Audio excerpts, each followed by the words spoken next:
4 تا زنجیره که به پای بلندی که به 5 تا پای بلندش تبدیل کردم، یک زنجیره میزنم، کار را برمیگردونم، میرم موتیف روبرویی، فضای 4 زنجیره قلاب را وارد میکنم، یک بست میزنم، کارم رو محکم میکنم.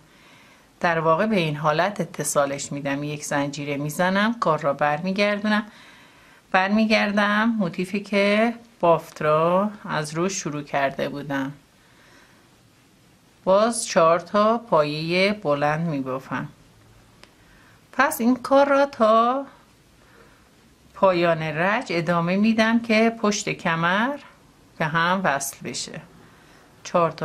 3 تا زنجیره، 4 تا پایه بلندی که دارم تبدیل به 5 تا پایه بلند میشه.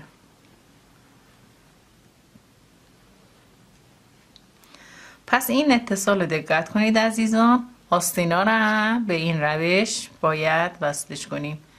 5 تا پایه بلند بافتم، یک زنجیره، میرم موتیف روبرویی، یک پایه اتصال میدم. ببینید اتصال دادم، یک زنجیره میزنم، دوباره برمیگردم موتیفی که بافت داشتم روش انجام میدادم.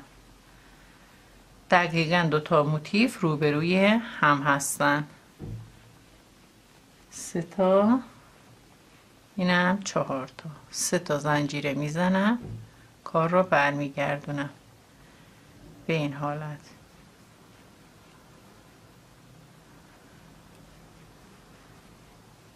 همونطور که گفتم عزیزان دقت کنید این بافت را.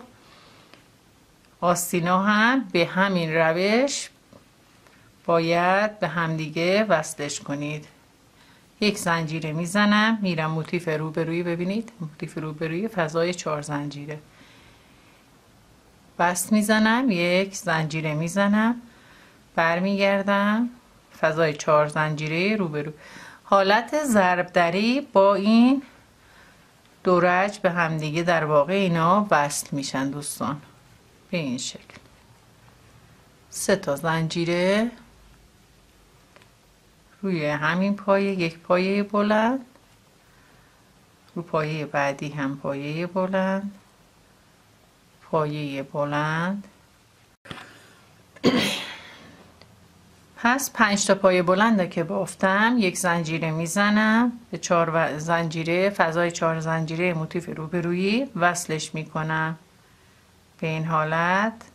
بعد یک زنجیره میزنم، دوباره برمیگردم به بافتم.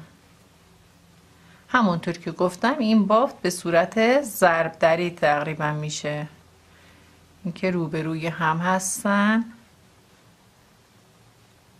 3 تا،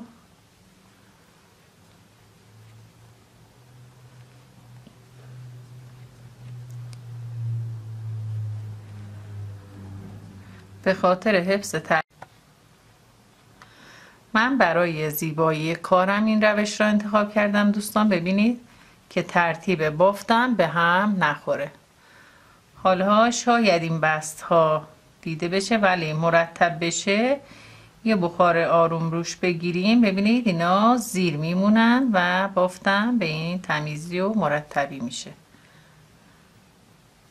4 تا که بافتم، 5 تا پایه بلند شد، بعد یک زنجیره، بعد میریم روبرو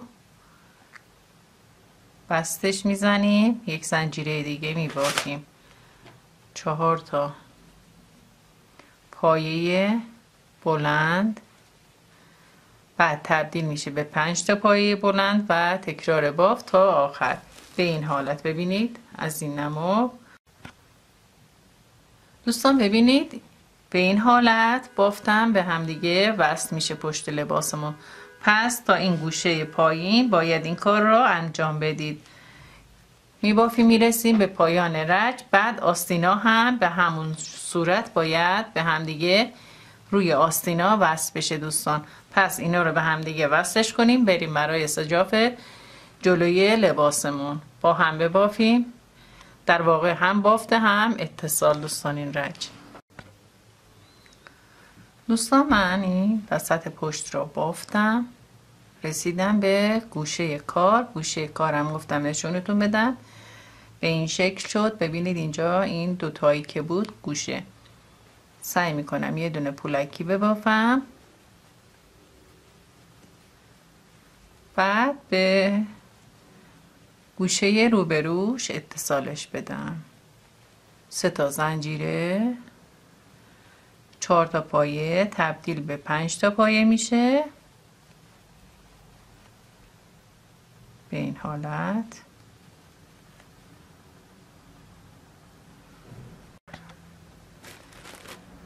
یک زنجیره میزنم و بستش میکنم. ببینید این گوشه وسط فضای 4 زنجیره که داشتم به این حالت یه بست و پایان کارمون. انشالله که تو این جای کار مورد پسند شما واقع شده باشه. دوستان عزیز شما هم ببافید، استفاده بکنید، برای عزیزانتون ببافید، حتی ببافید کسب و درآمد کنید. به این حالت شد کار ما. پس این از پایان دوخت پشت لباس ما به این تمیزی و زیبایی که آستینم گفتم به این روش باید بدوزید عزیزان. پس پشت لباس تمام شد. آستینا رو به این روش باید به هم دیگه وصل کنیم، بعد بریم برای بافت سجاف. برای اتصال آستینمون هم به این حالت عمل میکنه. ببینید بافت روبروی ما قرار میگیره، روی لباس روبروی خودمون هست. از این گوشه لباس شروع میکنیم به بافت پولکی. نخ اضافی هم زیر دستم میذارم، با بافت اتصالش میدم، محکمش میکنم. خب 4 تا پایه بلند گوشه کارم بافتم، 3 تا زنجیره برمیگردم، 4 تا پایه تبدیل به 5 تا پایه بلند میشه.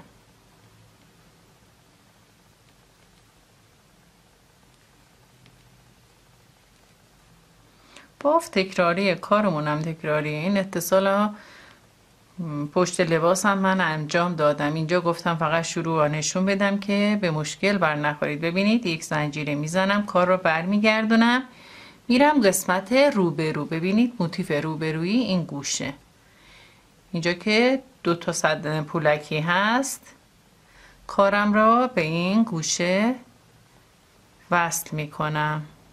به این حالت نخ میکشم، بست میزنم، یک زنجیره میزنم و میرم روبرو. شروع بافتم از روی موتیفی که روبرویم هست، باز پایه پولکی را میبافم.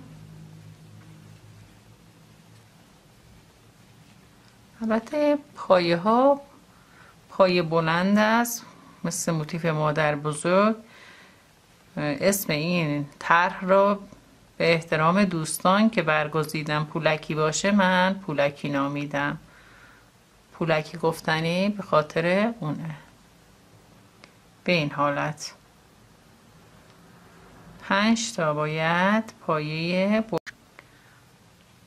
5 تا پایه بلند که بافتم، یک زنجیره میزنم، باز موتیف روبرویی که این روی آستین ماست در واقع دیگه، بستش میکنم. به این حالت یک زنجیره برمیگردم، پایه 4 تایی ما میبافم،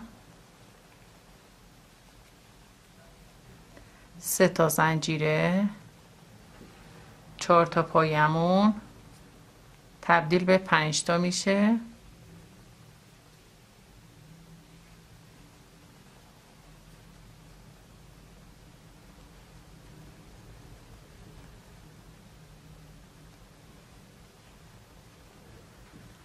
یک زنجیره باز روبرو بستش میکنیم، فضاهای 4 زنجیره بست میکنیم ما اینا رو. به این حالت یک زنجیره، دوباره 4 تا پایه بلند کشیده، 4 تا پایه بلند که بافتم تبدیل میشه به 3 تا زنجیره میزنم، تبدیل به 5 تا پایه بلند میشه.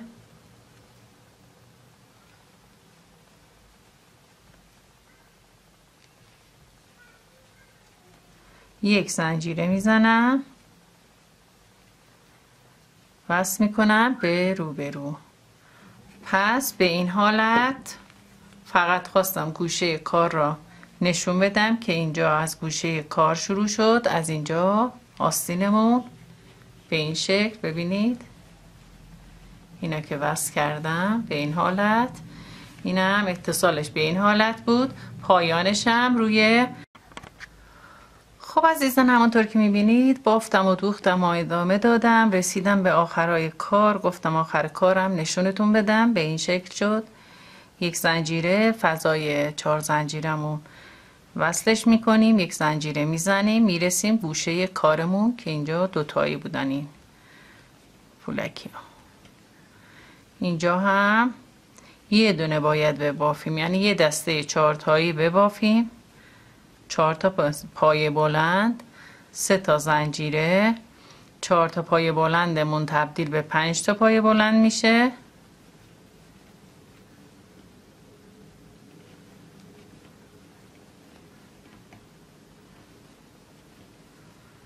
چهار و اینم پنجمی. یک زنجیره میزنیم و این گوشه که دوتایی هستن به این قسمت با یه بست تمام میشه. یک زنجیره میزنیم، ببینید گوشه کارمون یک بست زدم، 5 تا پایه بلنده که بافتم، یک زنجیره، گوشه کارم فضای 4 زنجیره‌ای که دارم به این حالت کارمو با بست اتصالش میدم، یک زنجیره میزنم، نخم رو دیگه کات میکنم و این میشه پایین بافت و دوخت، پایان دوخت و بافت آستین لباس من. پس عزیزان به این حالت آستینای لباس ما دوخت خورد، به هم دیگه وصل شد، به این شکل در اومد و اینم پشت لباس ما به این حالت به هم دیگه وصل شدن. الان این مرحله اگر شخص مورد نظر پیشتون باشه میتونید لباس را تنش پروف کنید. بعد از آن که اندازه های دلخواهتون رسید اوکی شد، دیگه سجاف برای لباسمون میبافیم دور تا دور. پس عزیزان انشالله تا اینجای کار خوشتون اومده باشه. اگر بافتید خوشتون اومد قلب بیرنگ من را رنگی کنید، این پست را برای دوستان خود ارسال کنید تا دوستان بیشتری استفاده کنن و ببافن. اگر بافتید خواهشاً عکسای قشنگتون هم برای من ارسال کنید. اگرم سوالی داشتید من هستم خدمتتون. آموزش بعدی هم هرچی دوست داشته باشید توی کامنت ها اعلام کنید تا بتونم براتون آماده کنم. ممنون از همراهی شما عزیزان. دوستای گلم لازم دونستم یه توضیحی بدم خدمتتون. من اینو به صورت آستین سرب بافتم. شما اگر خواستید آستینتون قدش بلند باشه از همین گوشه میتونید از هر قسمتی که دوست داشتید میتونید بافتتون رو به صورت گرد بافی از روی این فضاهای 4 زنجیره مثل بافت قبلی به بافید و ادامه بدید که بدون گوشه هست دوستان. پس به راحتی میتونید از یه گوشه کار فرض کنید از اینجا شروع به بافت کنید، دور تا دور به صورت گرد بافی آستینتون رو اضافه کنید و آخر سرم ببینید سر آستینتون رو به کشباف به صورت کشباف ببافید. من بلند نکردم قد آستینمو، همونو کشباف رفتم و تمامش کردم. پس بریم برای دورگیری سجاف لباسمون که میخوام برای لباسم سجاف بدم دور تا دور. از یه گوشه رو به خودم هست، از اینجا از این گوشه‌ای که هست کارم را شروع میکنم. این قد لباس منه، از همینجا این گوشه کار نخمو که گره زدم سر گلاب میگیرم، شروع به بافت میکنم. یه رج میخوام پای بلند برم دور تا دور، بعد به کشبافش تبدیل کنم. به این حالت گوشه کارم 3 تا پایه بلند میبافم. اینجا رو کاری ندارم، اینو میتونم این لبه رو بر نگرده هم به این حالت بگیرم، روش یه دونه پایه بلند ببافم و به کار برگرده. خب حالا فضاهای 4 زنجیرمون 1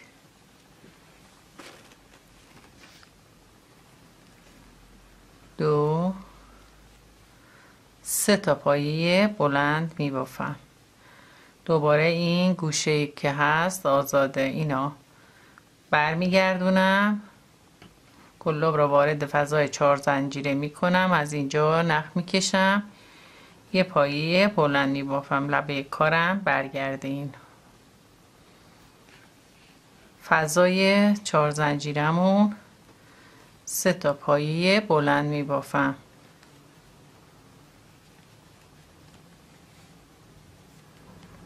اینجا هم به این حالت از این قسمت روی این یه پایه بلند میبافم، از زیرش قلاب را وارد میکنم. فضای 4 زنجیره 3 تا پایه بلند میبافم من دوستان.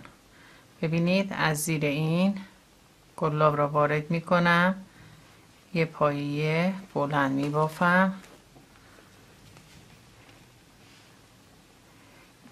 یک رج دور تا دور پشت گردن جلوی لباس پایین لباس، به این حالت باید ما پایه بلند ببافیم. رج بعدی به صورت کشبافه، یکی زیر یکی رو میخوام در بیارم. به این حالت ببینید دوستان، دقت کنید، اگر احساس کردید کارتون جمع میشه میتونید 4 تا پایه بلند ببافید اینجاها. دوستان من جلوی لباس دونه گیری کردم، پایه بلند بافتم، رسیدم به گوشه کار. گوشه کارم هم فرقی نمیکنه، به همین حالت روی این بافتم، یه دونه اضافه میبافم که جمع نشه کارم. به این شکل اینجا هم یه دونه میبافم، روی اینم یه دونه.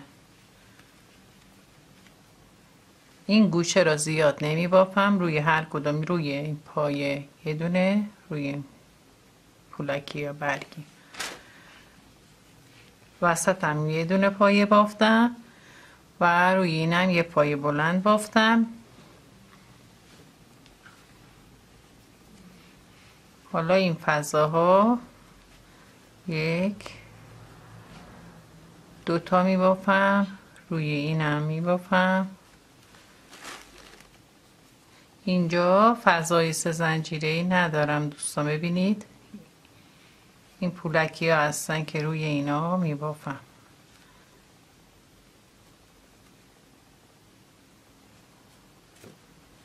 به این شکل میشه اینجا.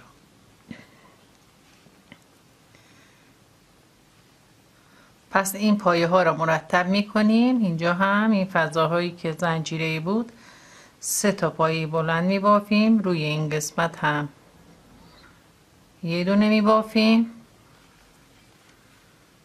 فرقی نمیکنه، مثل جلوی لباس 2 تا هم بافتید میشه، چون پشت گردن ما زیاد باز نمیشه. و روی این قسمت هم 2 تا میبافم. دوستای گلم اینا همش تجربه است و سلیقه، دست بافت و اینکه دستتون سفت بافت باشه یا شل ببافید. از طریق اونها مشخص میشه که چند تا بزنید پایه هاتونو و پایه هاتون در همه قسمت ها باید مساوی باشه. ببینید گوشه کار 3 تا من بافتم، اینجا هم 3 تا می بافم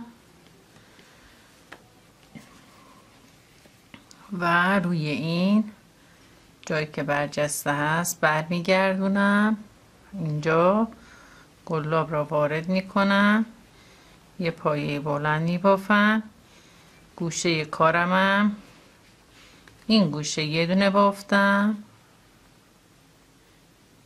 وسط یه دونه بافتم، روی این یه دونه.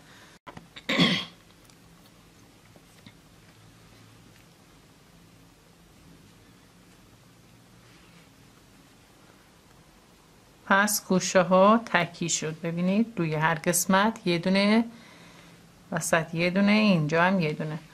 باز میرسیم، ببینید اینجا رو بررسی کنید، نگاه کنید ببینید این گوشه چند تا بافتید، از این گوشه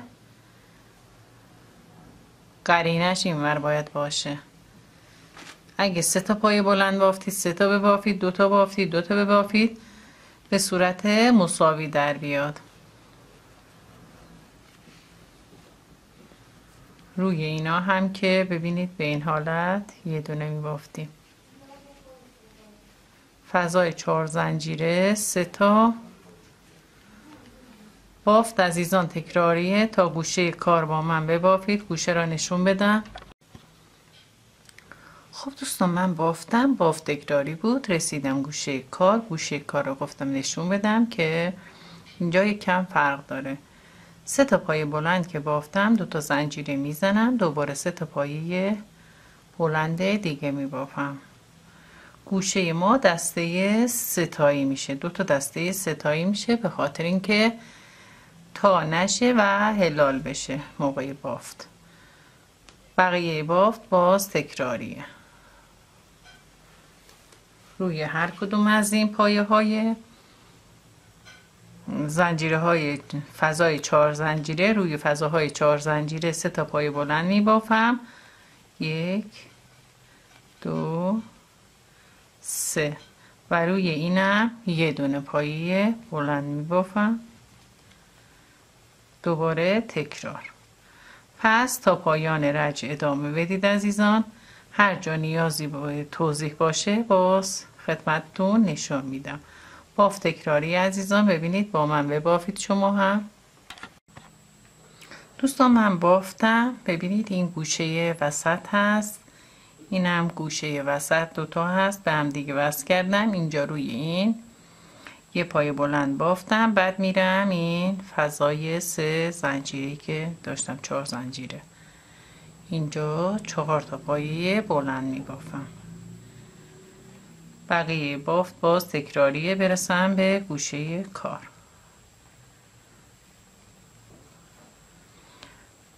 عزیزان یه چیزی رو بگم خدمتتون، قبل از اینکه کشباف را ببافید میتونید قد کارتون رو مثل سراستین اگر خواستید یا بافتی که از اول داشتید مثل همون بافت به صورت رفت برگشتی اضافه کنید. قد کارتون رو اگر بلندتر در نظر خواستید بگیرید که قبلا هم توضیح دادم خدمتتون. لبه های کار دیگه اینجا بدون گوشه میشه به صورت رفت برگشتی.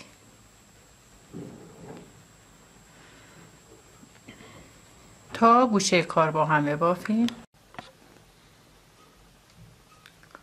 خب دوستان به گوشه کار رسیدم. اینجا 3 تا پایه بلند میبافم.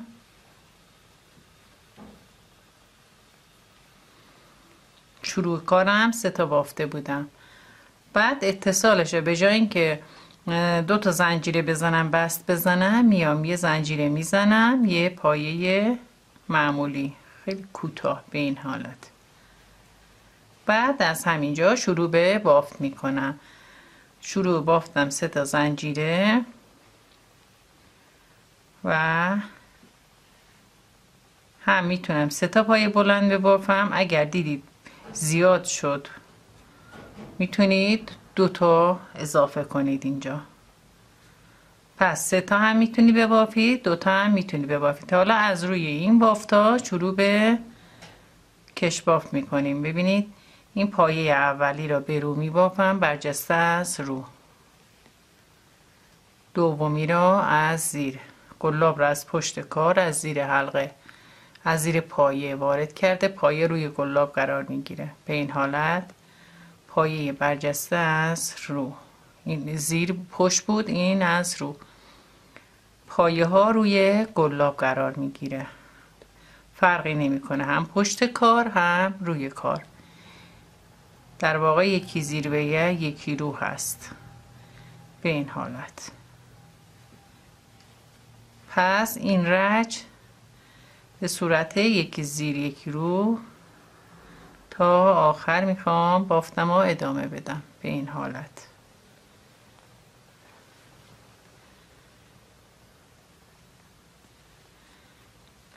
گلاب روی پایه ها قرار میگیره به این حالت. نخ میکشیم و پایه بلند برجسته از پشت میبافیم. گلاب ببینید پایه روی گلاب قرار میگیره و نخ میکشیم، پایه بلند برجسته از رو میبافیم.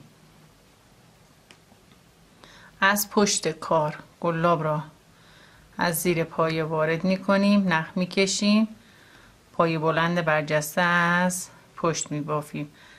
از روی کار ببینید از زیر پایه گلاب را وارد میکنیم، نخ میکشیم، پایه بلند برجسته از رو میبافیم. پس به صورت یکی زیر یکی رو تا پایان باید ببافیم. برسیم گوشه کار. گوشه کارم که نشون دادم افزایشی میشه تا کارمون جمع نشه به این حالت. هر چند رج ارتفاع کشبافتون، پهنای کشبافتون رو خواستید، شما این بافت را باید دور تا دور ادامه بدید. من برای آستینا 4 یا 5 رج بافتم. به این شکل میشه کار ما. این دوتا حالت برجسته ببینید، این هم پشت کار. پس به این شکل بافت ادامه بدید هر چند رجی که دوست داشتید. باز من گوشه کار رسیدم، نشونتون میدم. ببینید از پشت کار و از روی کارم به این حالت گلاب رو از زیر پایه وارد میکنیم، میبافیم. از پشت کار گلاب رو از زیر پایه وارد میکنیم، میبافیم به صورت یکی زیر یکی رو. پس با هم ببافیم. به این شکل شد کار من. ببینید این از لبه بافت من. عزیزان اگر این بافت حالت پفی داره، برجسته است، احساس کردید که کش بافتون زیاد جمع میشه، میتونید شماره گلابتون رو یه شماره بزرگتر بردارید تا کش بافتتون حالت شل بیفته. پس با من ببافید عزیزان بافتتون رو تا برسیم گوشه. دوستان گوشه لباس رسیدم، گفتم گوشه رو هم نشونتون بدم دیگه به خودتون به راحتی بتونید ببافید. گوشه هم ببینید 3 تا پایه بلند بود، به صورت یکی زیر یکی رو میبافیم این 3 تا رو. وقتی 3 تا رو بافتیم داخل 2 تا زنجیره که داریم 1 2 3 تا پایه بلند دوباره بافتم. گفتم اگر دیدی زیاده میتونید اینا 2 تا هم ببافید. حالا ببینید 2 تا پایه بلند بافتم، 2 زنجیره، دوباره 2 تا پایه بلند. بعد از بافت پایه های بلند باز کشبافا ادامه میدید، یکی زیر یکی رو. ببینید اینو رج بعد که خواستید ببافید عزیزان، این روه اینا زیر ببافید، اینا رو به این حالت. دوباره اینا میاید نگاه میکنید، این روه، این پایه رو هست، کشباف به رو هست. شما باید رج بعد اینو به زیر ببافید، اولی را به رو. به این حالت محاسبه کنید و بافتتون رو هر چند رجی که دوست داشتید ادامه بدید. پس بافت ما به صورت کشباف یکی زیر یکی رو هست، هر چند رجی که دوست داشتید عزیزان. به این حالت تا پایان کار شما به راحتی میتونید دور تا دور لباستون را ببافید. به این شکل میشه. ببینید، لبه کار ما این گوشه به این حالت و دور تا دور کشباف میخوره و سجاف لباس ما به صورت کشباف یکی زیر یکی رو میره. پس اینجا 3 تا بافتید، اینجا هم 3 تا ببافید. افزایشات 2 تا بافتید 2 تا ببافید. اینا رو در نظر بگیرید و به صورت کشباف یکی زیر یکی رو ببافید تا پایان. دوستان با توجه به توضیحاتی که دادم به این ترتیب شما میتونید سجاف لباستون رو دور تا دور پهنای هر چند سانتی متری که دوست داشتید ببافید و استفاده بکنید. ببینید این پایان کار ماست. سراسینای لباس هم کشباف رفتم.